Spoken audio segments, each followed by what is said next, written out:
আসসালামু আলাইকুম ভিউয়ার্স, আশা করি সকল ভালো আছেন। আজকের ওয়েদারটা আসলে তো আর আমার ভাবলাম সবার লগে শেয়ার করে। খুব একটু ঝড় বৃষ্টি হইছে, এখনো পর্যন্ত বৃষ্টি হইরো। আর ইতা দিন আসলে খুব আরাম লাগে। আমরা বাড়ির মাঝে অনেক মানুষের দান হলাইনে রাখছেন, তারা শুকাইবার লাগে, তারা সাইরা রইদ থাকতো। আর আমরা এটা ঘর আসলে অকেজ ফালাইল মানুষ নাই, যার কারণে সবে ব্যবহার করা।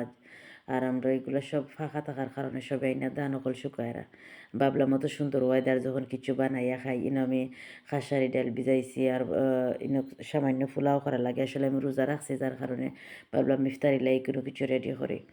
আর আজকের মধ্যে এটা তো আসলে খুব ঠান্ডা ঠান্ডা দিন, ওটার লাগে আরও বেশি রেডি করলাম। আমি প্রায় সময় রোজা রাখলাম, আমি বিভিন্ন জিনিস বানাইয়া খাই। আর আমি এখনি করবার লাগি আমার সব কিছু রেডি রাখছি। আর আমি অনেক সময় আসলে আলাদা আমি চিকেন বুনা করিয়া চাউল বাজিয়া সারি, কিন্তু আজকে ভাবলাম সব কিছু এখানো কিতা করিলাই মেরিনেট করি আমি আসলে কিতা করিলিরাম।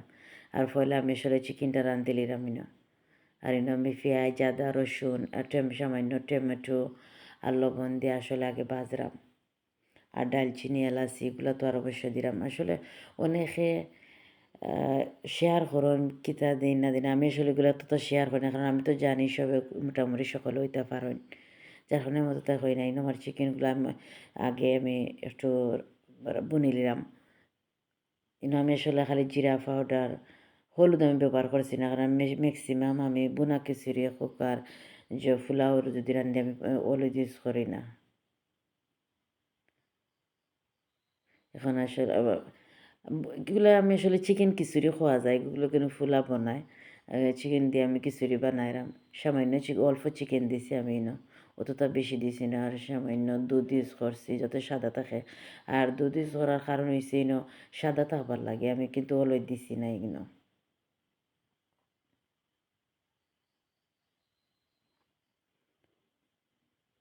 আমি পানি দিলাইছি, এটার পরিমাণ কত আসলে আমি দেখাইছি না কারণ আমার এবার গ্যাসের হঠাৎ করে গ্যাসের একটুটা বলে গেছে, যার কারণে আমি দেখাইতাম পারছি না আর এখন আমি দমো দিয়া তো রাখুন কত সময় লাগে যাতে ফুটিয়ে যায়। বলে আমি দেখার আমার ফাইনাল লুক চিকেন খিচুড়ি যেটা আমি বানাইছি। আর তো আসলে আরাম আজকে আমার ফাইনাল লুক খিচুড়ির। আসলে খাইতে খুবই ইয়ামি হয়েছে। আপনারা লগে আমি পরে এগুলা মাইতে রেকর্ড দিলাম। আমি খাই লিছি কিন্তু আগে, যার কারণে আমি কইরাম খুবই আসলে মজা হয়েছে।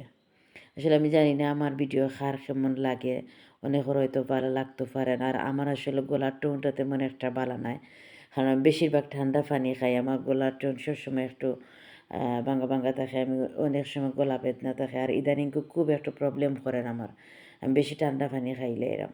আর সবসময় ড্রিঙ্কস ওগুলো খাই, যার কারণে আমার খুব বেশি গলার মাঝে বেদনা। আর আজকে আসলে আমি অত বেশি মারতাম পারাম না, আমার গলাত খুব বেদনা, কিন্তু তারপরে আমি ঠান্ডা কিন্তু খাইলাম। ঠান্ডা না খাই আসলে আমি থাকতাম পারি না। আমি বেশিরভাগ টাইগার স্পিড ওগুলো খাই।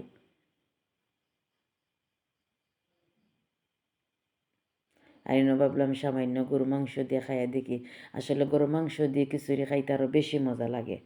আর আমি ডাইলের বড় খাসারি বড়া, খাসারি বড়া বানাইছি, বেগুনেরও কি সামান্য করছে। সালাদ ছাড়া তো আমি কোনো কিছু খাই না। আর ওয়েদার তো ঠান্ডা, আর কিছু মেমার আছেন, যার কারণে সন্দেশ বানানো হয়েছে, তারা সবার লাগে।